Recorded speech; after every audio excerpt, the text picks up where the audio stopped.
Apa yang terjadi ketika seorang selebriti membangun karirnya dengan pesona, namun menyembunyikan rahasia mengerikan di balik kehidupannya yang terkenal? Kasus ini hampir sama seperti kasus P. Diddy yang terjadi di Hollywood. Namun, kasus ini bisa jadi lebih mengerikan lagi. Bagaimana Danny Masterson, si cowok keren dari The 70s Show, ternyata adalah pemangsa licik yang dilindungi oleh institusi kuat yang membungkam para korban dan memanipulasi sistem hukum selama bertahun-tahun. Halo, di Weekly Crime Stories saatnya untuk membongkar tentang bintang Hollywood yang berubah menjadi pemerkosa terpidana dan detail mengerikan tentang kejahatannya yang menghancurkan hidup, menghancurkan kepercayaan, dan mengejutkan seluruh dunia. Cerita ini tentunya akan membuat perasaan kalian campur aduk dan darah kalian mendidih. Sebelum kita mulai ke ceritanya, jangan lupa dibantu klik tombol lonceng di bawah dan subscribe channel ini. Sekarang mari kita simak kisahnya. Danny Masterson lahir dari keluarga entertainer di Long Island, New York. Sejak kecil, ia sudah akrab dengan dunia acting, modeling, dan juga iklan. Ia pun tumbuh besar di lokasi syuting dengan belajar cara tampil dan cara menyembunyikan diri di balik topeng. Namanya pun melambung pada tahun 1998 sebagai Stephen Hyde di 70s Show. Setelah namanya melambung pun, Danny yang bukan hanya seorang aktor ini menjadi idola banyak orang. Cowok santai dengan sikap sinis dan senyum tajam, penggemar pun menyukainya. Produser pun mempercayainya dan dia tampak tak tersentuh. Tapi di balik gaya santai dan kacamata hitam itu, Danny punya nafsu gelap. Dia tidak hanya menjalani gaya hidup pesta ala Hollywood, dia pun menggunakan ketenarannya, koneksinya, dan obat-obatan untuk mengendalikan wanita. Ya, mengendalikan wanita untuk apa? Untuk memperkosa mereka, lalu membuat mereka ketakutan untuk berbicara. Plot twist-nya adalah, yang paling mengerikan, ternyata Danny sudah melakukan ini selama bertahun-tahun tanpa ada yang tahu. Kejahatan pertamanya tercatat pada tahun 2001, tapi para korbannya baru berani berbicara secara terbuka setelah 15 tahun kemudian. Karena mereka semua adalah anggota Scientology yang sama seperti Danny. Ia pun diduga memperkosa wanita-wanita tersebut saat mereka tidak sadarkan diri, setelah diberi minuman yang telah dicampur obat. Salah satu korban yang dikenal sebagai Jane B adalah pacarnya pada saat itu. Ia bersaksi bahwa Danny sering memaksanya berhubungan seks secara kasar. Dalam satu kejadian, ia pun bangun dari pingsan dan mendapati Danny sedang memperkosanya secara anal.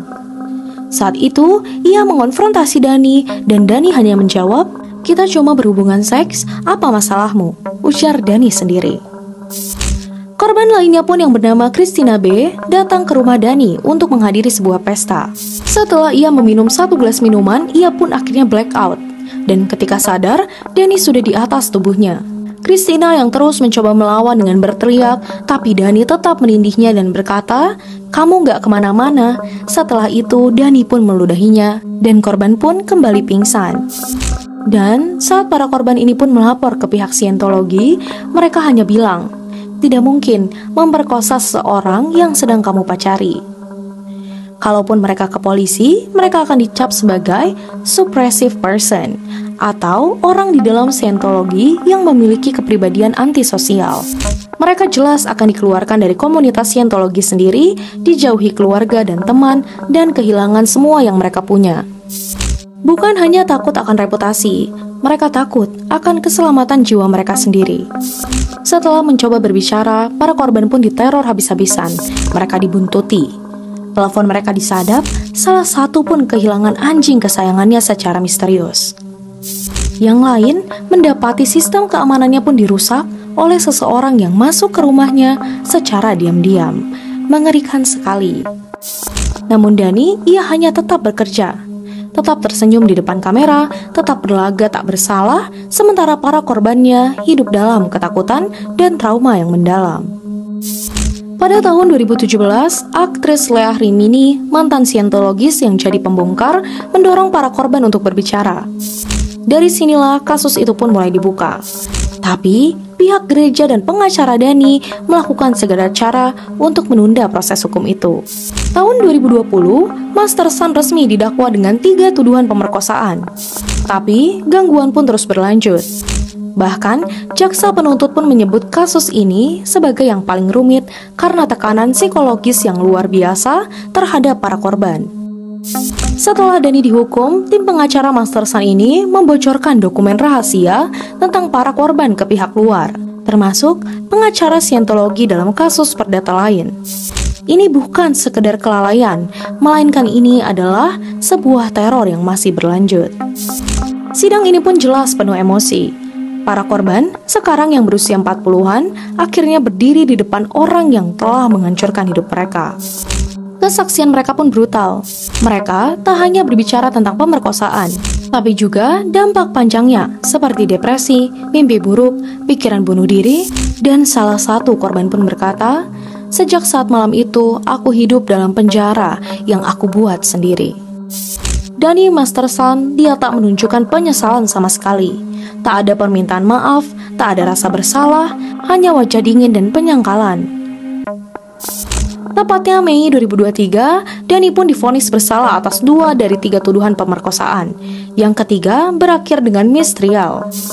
September 2023, hakim pun menjatuhkan hukuman 30 tahun hingga seumur hidup penjara. Hakim berkata dengan tegas, "Kamu bukan korban di sini. Tindakanmu sangatlah kriminal, dan dampaknya pada para wanita ini permanen." Istri Dani pun yang bernama Bijou Phillips yang berprofesi sebagai aktris awalnya membela Dani. Tapi 2 minggu setelah vonis, dia pun menggugat cerai dan menuntut hak asuh penuh atas putri mereka.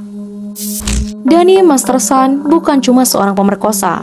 Dia adalah simbol bagaimana ketenaran, uang, dan kekuasaan bisa membungkam keadilan. Selama 20 tahun pun dia hidup dengan 2 wajah. Di publik dia sangat lucu, baik, tetapi di dalam ia memiliki pribadi yang menakutkan. Gereja Scientology kini menghadapi banyak gugatan perdata, bukan hanya karena melindunginya, tetapi karena ikut meneror para korban. Dan Dani kini tinggal di penjara negara bagian North Kern. Hidupnya di sana tak akan semewah Hollywood. Ia pun kehilangan segalanya, kebebasan, keluarga, dan juga karir. Namun, korban-korbannya bagaimana? Akhirnya mereka bebas. Cerita ini pun bukan cuma tentang Dani Master Sun.